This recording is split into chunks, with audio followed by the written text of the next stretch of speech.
بلغ العلا بکمالہ کشف الدجى بجمالہ حسن جمیع خصالہ صلوا علیہ وآلہ یا صاحب الجمال و یا سید البشر بوجهك المنیر لقد حمد متقن لا يمكن الثناء كما كان حقه بعد الخدا بزرگ ہوئی قصہ مختصر۔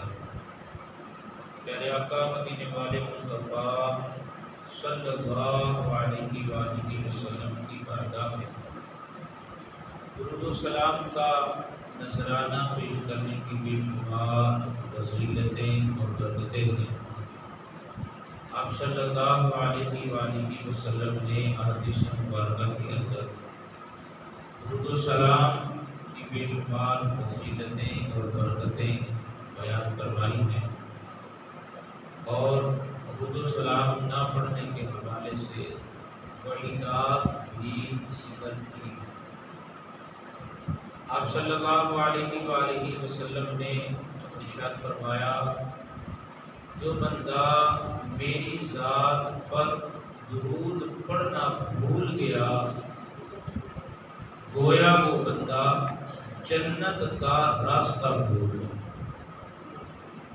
اس سے آپ اندازہ لگائیے کہ درود و سلام پڑھنا کتنا ضروری ہے، اہم ہے، اور جس بندے سے یہ نعمت لے لی جائے، درود پاک پڑھنا بھول جائے، گویا کہ وہ بندہ ایسا ہی ہے جیسا کہ جنت کے راستے کو بھول گیا۔ اس لیے ہمیں چاہیے کہ ہم اپنے آقا و مولا صلی اللہ علیہ وآلہ وسلم کی ذات پر درود و سلام پڑھیں، ضرور پڑھیں، یاد کر کے پڑھیں، اور اسے اپنی عادت بنا لیں۔ حصول برکت کے لیے ایک بار پھر مزید بلند آواز سے پڑھ لیجیے، صلاۃ والسلام علیک یا سیدی یا رسول اللہ وعلی آلک واصحابک یا حبیب اللہ، صلاۃ والسلام علیک یا سیدی یا نبی اللہ وعلی آلک واصحابک یا نور اللہ۔ قال رسول اللہ صلی اللہ علیہ وآلہ وسلم، الایمان بضع و سبعون شعبہ افضلها قول لا الہ الا اللہ وادناها اماطۃ الاذى عن الطریق والحیاء شعبۃ من الایمان۔ حضور نبی کریم صلی اللہ علیہ وآلہ وسلم نے ارشاد فرمایا، ایمان کے 70 سے کچھ زائد شعبے ہیں۔ یہاں شعبے سے مراد ایمان کی خصلت اور عادت، اچھے اخلاق مراد ہے۔ ویسے شعبہ درخت کی شاخ کو کہا جاتا ہے، لیکن یہاں مراد خصلتیں، عادتیں، اور سادہ الفاظ میں یوں کہہ لیجیے خوبیاں جو ایمان دار شخص کے اندر پائی جاتی ہیں اور ان کا پایا جانا ضروری ہے۔ فرمایا ایمان کے 70 یا اس سے کچھ زائد شعبے ہیں، تو افضلها قول لا الہ الا اللہ، ان میں سے جو سب سے افضل ہے وہ لا الہ الا اللہ کا اقرار کر لینا، تو ادناہا، اور جو سب سے نیچے والا ہے وہ ہے اماطۃ الاذی عن الطریق، رستے سے تکلیف دہ چیز کو ہٹا دینا۔ فرمایا والحیاء شعبۃ من الایمان، اور حیا ایمان کا ایک شعبہ ہے۔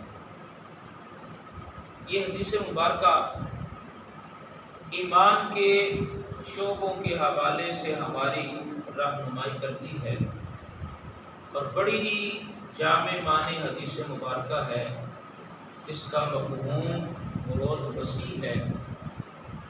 آپ خود اندازہ لگائیے کہ آپ صلی اللہ علیہ وآلہ وسلم نے کیا ارشاد فرمایا، ایمان کے 70 سے زائد شعبے ہیں، خصلتیں ہیں، خوبیاں ہیں، اور پھر آپ صلی اللہ علیہ وآلہ وسلم نے ان شعبوں میں سے چند ایک کو بیان کیا، اور مختلف موقعوں پر مختلف احادیث کے اندر ان شعبوں کا ذکر ملتا ہے، اور باقاعدہ ان شعبوں کو اکٹھا کیا گیا، اور شعب الایمان کے نام سے حدیث مبارکہ کی ایک کتاب ہے جس کے اندر ایمان کے ان شعبوں کو اکٹھا کیا گیا اور ان کی وضاحت کی گئی، ان کی تفصیل کی گئی، شرح بیان کی گئی۔ اللہ تبارک و تعالیٰ کی فضل اور اس کی توفیق سے حضور نبی کریم صلی اللہ علیہ وآلہ وسلم کی نظر عنایت سے آج سے ہم اس حدیث مبارکہ کا سلسلہ جو ہے وہ شروع کر رہے ہیں، اور انشاءاللہ تبارک و تعالیٰ کوشش یہ ہوگی کہ ہم وقتاً فوقتاً ایمان کے یہ جو شعبے ہیں جو آپ صلی اللہ علیہ وآلہ وسلم نے بیان فرمائے، ایک ایک جمعۃ المبارک پر ایک ایک شعبے کے حوالے سے ہم جو ہے وہ گفتگو سنیں اور ان عادات کو، ان خصلتوں کو جانیں جو کہ ایمان کے شعبوں کے حوالے سے بیان کی گئی۔ اس کے دوران اور بھی موضوعات جو ہیں وہ وقتاً فوقتاً بیان کیے جاتے رہیں گے، لیکن یہ ہے کہ ایک سلسلہ انشاءاللہ ایمان کے شعبے کے حوالے سے ہم شروع کرتے ہیں، اور اس حدیث پاک کے تحت جو ایمان کا پہلا شعبہ، پھر دوسرا شعبہ، پھر تیسرا شعبہ، یوں کرتے کرتے انشاءاللہ تبارک و تعالیٰ جو ایمان کے 70 سے زائد شعبے ہیں ان کے حوالے سے ہم جو ہے وہ کلام سنیں گے۔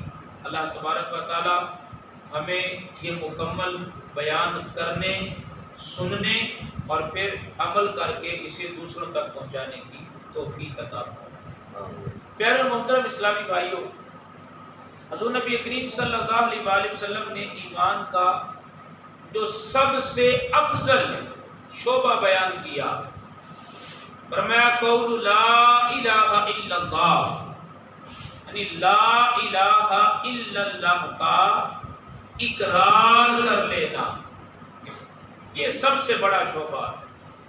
اور حقیقت یہ ہے لا الہ الا اللہ مراد ہے کلمہ، تو اللہ تبارک و تعالیٰ کی وحدانیت کا اقرار کر کے ہی بندہ ایمان والا بنتا ہے، اس کے بغیر ایمان والا نہیں۔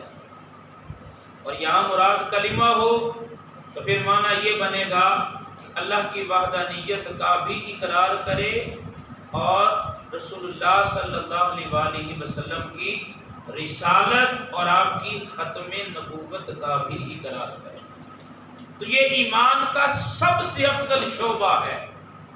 اور لا الہ الا اللہ کے بارے میں آپ صلی اللہ علیہ وآلہ وسلم نے کیا فرمایا؟ فرمایا وہ بندہ جس کا آخری کلام لا الہ الا اللہ ہے، اللہ اسے جنت میں داخل فرمائے۔ اب یہاں لا الہ الا اللہ کا مطلب کیا ہے؟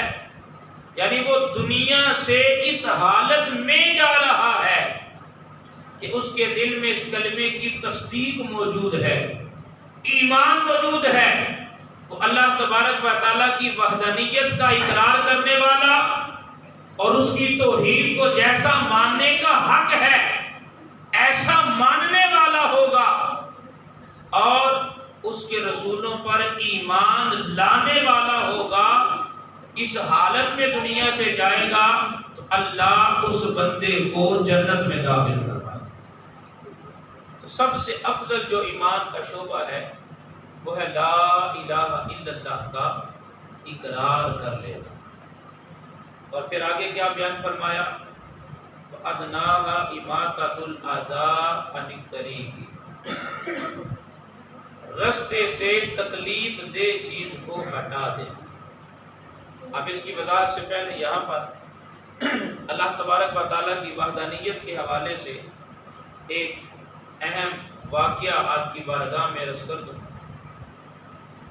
ہم اس کائنات کے اندر غور کرتے ہیں تو ہر عقل سلیم رکھنے والا بندہ اس بات کا اقرار کرے گا کہ اس کائنات کو بنانے والا کوئی نہ کوئی ہے۔ یہ کائنات خود سے نہیں بنی، اسے بنانے والا موجود ہے، اسے پیدا کرنے والا موجود ہے۔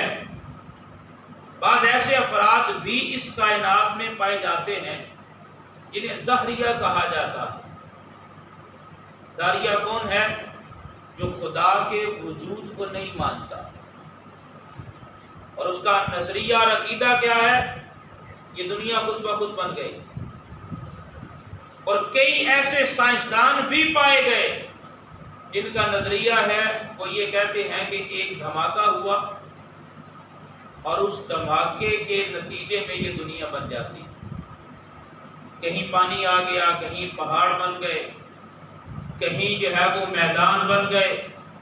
یہ ایک نظریہ ہے۔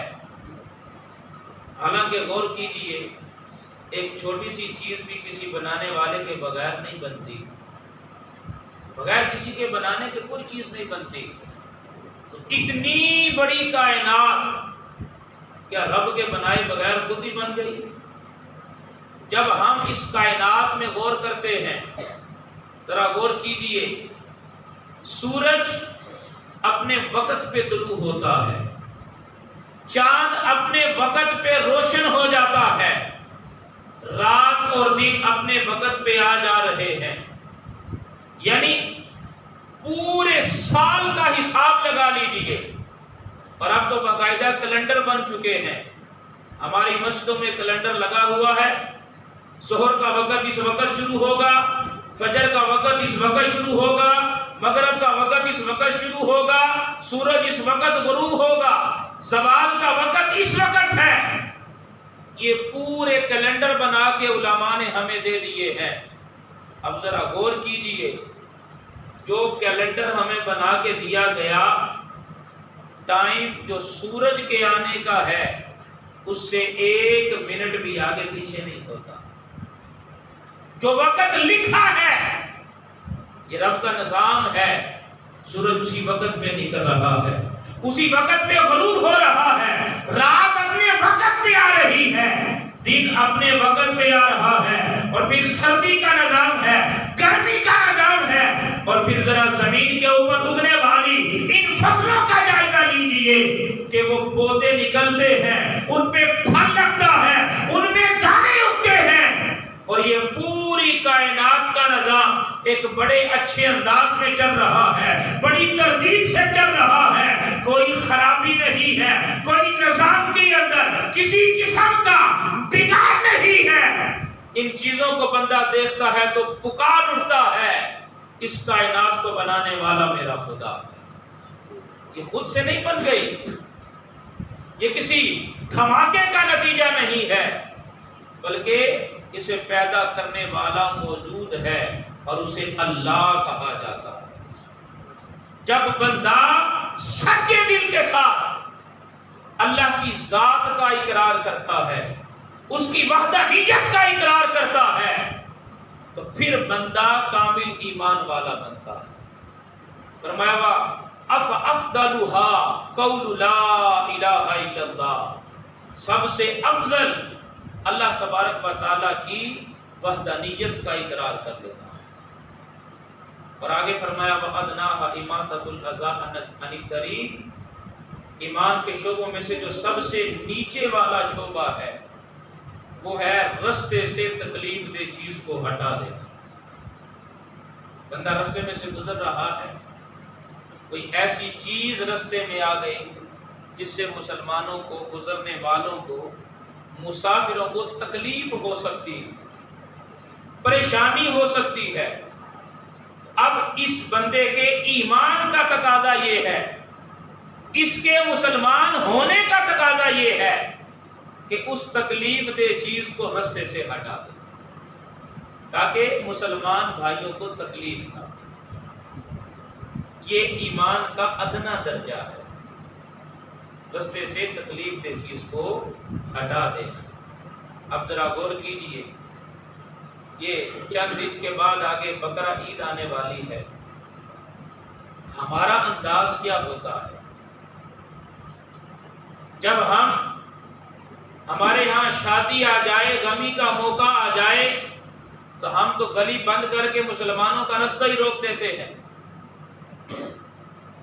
اور ہم نے جانور باہر نکالا ہے، آنے جانے والے مسلمانوں کو تکلیف دے سکتا ہے۔ بہت سے ایسے معاملات ہوتے ہیں کہ عام گزر گئے ہیں، مسافروں کا گزرنا ہے، محلے والوں کا گزرنا ہے، گلی والوں کا گزرنا ہے، اور ہم نے ان کا رستہ بند کیا ہوا۔ رستے میں ایسی چیزیں رکھی ہیں جس سے گزرنے والوں کو پریشانی ہو، اور اس کی ایک مثال میں عرض کروں، ایک مثال، آپ بازار چلے جائیے،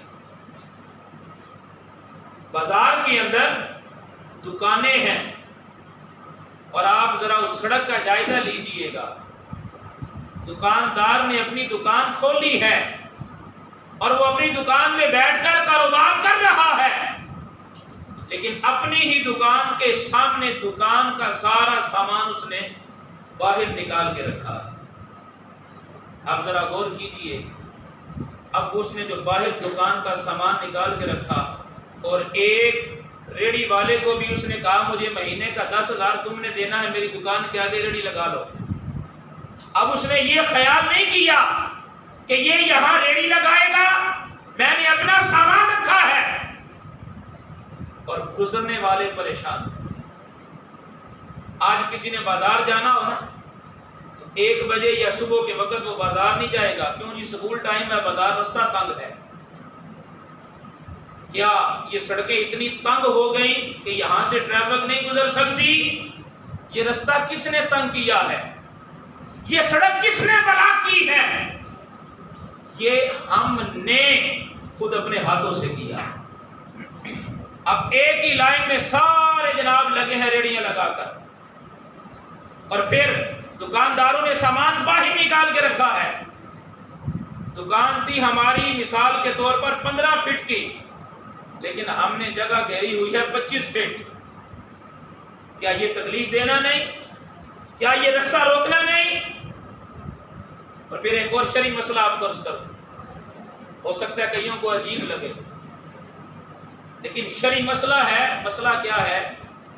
اللہ فرماتا ہے وَتَعَاوَنُوا عَلَى الْبِرِّ وَالتَّقْوَىٰ وَلَا تَعَاوَنُوا عَلَى الْإِثْمِ وَالْعُدْوَانِ، اے بندے نیکی کے کام میں، تقوی کے کام میں مدد کرو، گناہ اور دشمنی کے کام میں مدد نہیں کرنی۔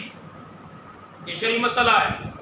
اب ایک وہ مسلمان جس نے اپنا سامان رکھ کے لوگوں کا رستہ روکا ہے، جس نے اپنی چیزیں رکھ کر گزرنے والوں کا رستہ روکا ہے، آپ بتائیے کیا وہ بھلائی کا کام کر رہا ہے یا گناہ کا کام کر رہا ہے؟ یہ بھی تھوڑا عرصہ پہلے سڑکیں صاف کروائی گئی، ذرا اندازہ لگائیے گا کہ ہمارے بازار کی سڑکیں کتنی کھلی ہیں، بالکل آسانی کے ساتھ بندہ گزر سکتا ہے، لیکن جب 1 مہینہ گزرا، ساری چیز واپس اسی روٹین پہ آئی، اب یقین ہی نہیں ہوتا یہ وہی بازار ہے۔ اور پھر جب ہم گاڑی پارک کرتے ہیں، کھڑی کرتے ہیں، موٹر سائیکل کھڑی کرتے ہیں، تو جہاں ہمارا دل کرتا ہے وہاں کھڑی کرتے ہیں۔ دکان سے چیز لینی، گاڑی یہاں پہ کھڑی کی، اب پیچھے سے ساری ٹریفک رکی ہوئی ہے، اور یہ بندہ دکان میں آرام سے اپنی شاپنگ کر رہا ہے، اور پھر ہم تبصرے کرتے ہیں اس پر، دیکھیں جی ملک میں حالات ایسے ہو گئے ہیں، معاملات یوں پریشان ہو گئے ہیں۔ ارے خدا کے بندے، جو تیرا کرنے والا کام تھا وہ تو نے کیا نہیں ہے، تو اپنی دکان کا سامان باہر نکال کے مسلمانوں کا رستہ روک کے کھڑا ہے، ان کے گزرنے میں پریشانی کر دی، اور تبصرے ہو رہے ہیں ملک کے حالات پر۔ یہ سب سے نچلا درجہ ہے۔ فرمایا سب سے نیچے والا ایمان کا درجہ یہ ہے، رستے سے تکلیف دہ چیز کو ہٹا دینا۔ اور میں نے اپنے پورے دکان کا سامان ہی باہر نکال کے رکھا، میں نے گاڑی ہی اس انداز میں کھڑی کی ہے کہ پیچھے سے ٹریفک رک جائے گی۔ اب یہاں پہ سوال یہ اٹھتا ہے کہ بھئی اگر ریڑھی والے یہاں ریڑھی نہیں لگائیں گے تو کیا کریں گے؟ آخر رزق حلال کمانا ہے تو بھئی رزق حلال کمانا ہے تو جو جگہ آپ کے لیے فکس کی گئی آپ وہاں پہ ریڑھی لگائیں۔ آپ گناہ کر کے رزق کیوں کما رہے؟ رزق دینے والی خدا کی ذات ہے۔ میں ایسا کام نہ کروں، ایسا طریقہ نہ اختیار کروں کہ گناہ کر کے مجھے رزق کمانا پڑے۔ میں وہ طریقہ اختیار کروں جس سے اللہ کے حکم کی نافرمانی نہ ہو، اور وہ رزق دیتا ہے، نیکی کرو تو رزق زیادہ دیتا ہے۔ تو یہ ایک صورت میں نے عرض کی، اور بھی بہت سی مثالیں ہو سکتی ہیں۔ مختلف جگہوں پر ہمارے مختلف انداز ہوتے ہیں، کوئی ایسا کام نہ کیا جائے، ایسا انداز نہ اختیار کیا جائے جس سے گزرنے والوں کو تکلیف ہو۔ اب یہ قربانی کا موقع ہے، ہم قربانی کرنی ہے، جناب تمبو لگائیں گے، پورا راستہ بلاک، کیا ہے جی قربانی کی جا رہی، اب گزرنے والے پریشان ہو گئے۔ گھر کے اندر قربانی کی، اب اس کا وہ جو خون تھا یہ سارا ہم نے گلی میں بہا دیا۔ اب لوگ گزر رہے ہیں، موٹر سائیکل گزرے گا، ٹائر وہاں لگے گا، چینٹی اٹھ کے کپڑوں پہ پڑیں گے، کپڑے ناپاک ہو جائیں گے۔ ہم نے تو پانی بہا دیا، لیکن جیسا بہانا چاہیے تھا ویسا نہیں بہایا، ہم نے گلی میں بہا دیا، لو جی ہمارا گھر صاف ہو گیا، لیکن باہر کیا ماحول ہے یہ ہم نے جائزہ ہی نہیں لیا۔ یہ ایمان کی خوبی ہے، یہ ایمان والے بندے کے اندر یہ خوبی ہونی چاہیے کہ وہ رستے میں کوئی ایسا کام نہ کرے جس سے گزرنے والوں کو تکلیف ہو۔ اس لحاظ سے پیارے محترم اسلام بھائیو، فرمایا وَأَدْنَاهَا إِمَاطَةُ الْأَذَىٰ عَنِ الطَّرِيقِ، تکلیف دہ چیز کو رستے سے ہٹا دینا یہ ایمان کا شعبہ۔ اور آگے فرمایا وَالْحَيَاءُ شُعْبَةٌ مِّنَ الْإِيمَانِ، حیا ایمان کا شعبہ۔ حیا کرنا، شرم کرنا، لحاظ کرنا، اپنے رب سے حیا کرنا، اپنے نبی سے حیا کرنا، اپنے والدین کا حیا کرنا، اپنے استاد کا حیا کرنا، اور اپنے ساتھ رہنے والے جو افراد ہیں ان سے حیا کرنا۔ یہ ایمان کا شعبہ ہے، ایمان کا حصہ ہے۔ اللہ تبارک و تعالیٰ کی بارگاہ میں دعا ہے کہ اللہ تبارک و تعالیٰ یہ جو ایمان کے شعبے آج ہم نے سنے اور آئندہ بیان کیے جائیں گے، اللہ تبارک و تعالیٰ ہمیں بھی ان کو اپنانے کی توفیق عطا فرمائے۔ آمین بجاہ نبی الامین صلی اللہ علیہ وسلم۔ سنت ہے۔